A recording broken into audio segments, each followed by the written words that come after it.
Je vous salue au nom du Seigneur. Ne faites pas attention aux rumeurs qu'on répand sur vous. Tel est le titre de cette vidéo. La Bible nous apprend beaucoup de choses si nous savons en tirer les leçons. Et l'histoire de Jésus-Christ, même si les Saintes Écritures n'en écrivent qu'une petite partie, est une source intarissable de leçons. Par exemple, dans Luc 9, 18-22, il y a une histoire que nous connaissons très bien. Jésus-Christ a demandé à ses disciples, « Les gens me considèrent comme qui ?» Ce qui veut dire, les rumeurs disent que je suis qui? Comment les gens parlent de moi? Ses disciples ont répondu ceci, « Jean le Baptiste, d'autres pensent que vous êtes Élie, et d'autres disent que vous êtes un des prophètes, mais qui est ressuscité. » Vous voyez que toutes ces réponses sont fausses. Elles ne sont pas juste fausses, mais complètement absurdes, parce que toutes ces personnes citées sont déjà mortes. Cela veut dire qu'ils ont pris Jésus-Christ pour un fantôme. C'est la raison pour laquelle la plupart des rumeurs le concernant étaient absurdes.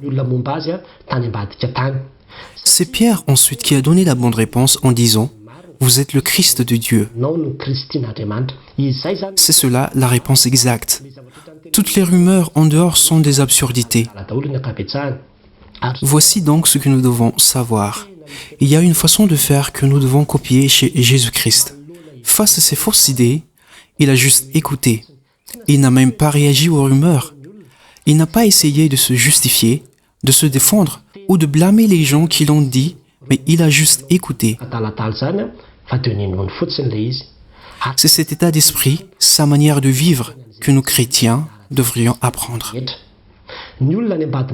Les gens, lorsqu'ils voient ce que vous faites, voient vos actes sans les comprendre, vont interpréter à leur façon ce qu'ils voient. Ils répondent immédiatement des ragots, ils s'imaginent être à votre place et font des commentaires. Ils mettent tout de suite des étiquettes sur vous et c'est souvent absurde et mauvais. Cela peut parvenir jusqu'à vos oreilles. À ce moment-là, écoutez seulement.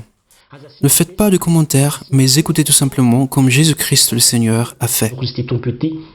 Le problème, c'est que nous sommes sensibles aux mots, susceptibles et ne supportons pas les ragots. Pour nous les Malégas, les rumeurs sont vraiment dangereuses, mais pour la Sainte Écriture, si on essaie de voir à partir de cette histoire de Jésus-Christ, il n'a pas fait attention aux rumeurs et aux ragots.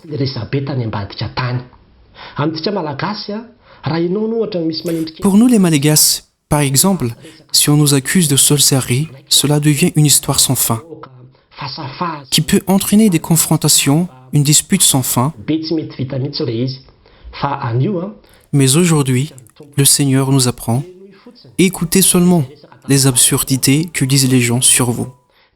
Vous ne pourrez pas empêcher les gens de parler, vous ne pourrez pas les empêcher d'interpréter vos faits et gestes, même s'ils n'y comprennent rien. Et même si cela peut vous porter des préjudices, lorsque vous avez l'assurance qu'ils disent faux, n'y faites même pas attention. Il faut apprendre à recevoir de l'oreille gauche et à faire sortir de l'oreille droite. Ne prenez pas cela à cœur, car cela deviendra un péché caché dans votre cœur. Nous sommes sensibles aux mots et parfois il nous fait mal de penser qu'on a mal parlé de nous. On se dit souvent, je ne supporte pas qu'ils disent des choses que je n'ai pas faites. Il y a un adage qui s'accuse. À force de vous justifier, vous vous accusez et vous ne pouvez pas contrôler les gens à vous considérer tels que vous le souhaitez. Quoi que vous fassiez pour vous justifier, les gens continueront de penser comme ils veulent. Il n'y a qu'une solution, écoutez seulement. Rappelez-vous que ce n'est pas la vie des autres sur vous qui vous définit, ce n'est pas la vie des autres sur vous qui va se réaliser. Si quelqu'un dit que vous êtes impoli, cela ne veut pas dire que vous l'êtes vraiment. C'est eux qui ont mal interprété vos actes et disent que vous êtes impoli. Il y en a qui ne vous connaissent pas, ni la vérité et ni votre histoire, mais se lancent dans des préjugés à votre encontre. Face à tout cela, écoutez tout simplement. Et je voudrais bien vous dire que même des personnes proches peuvent se tromper sur nous, avoir des préjugés sur nous tout en nous condamnant. À ce moment-là, Lorsque vous savez que ce sont des ragots absurdes, demeurez dans le silence. Écoutez tout simplement et laissez passer les commentaires. Nous constaterons plus tard que lorsque Jésus-Christ a prêché, il n'a ni confirmé ni infirmé l'opinion des gens sur lui. Il n'a pas dit, premièrement, je ne suis pas Jean. Deuxièmement, je ne suis pas Élie. Troisièmement, il n'a pas fait cela. Il a continué sa mission. Si vous voulez que la mission de Dieu soit accomplie, n'écoutez pas ce que les gens disent sur vous. Ne faites pas attention aux rumeurs que les gens font sur vous, mais laissez couler tout simplement.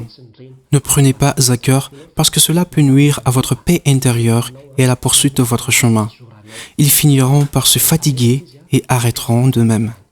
Bonne continuation à nous tous, que la gloire soit à Dieu seul. Amen.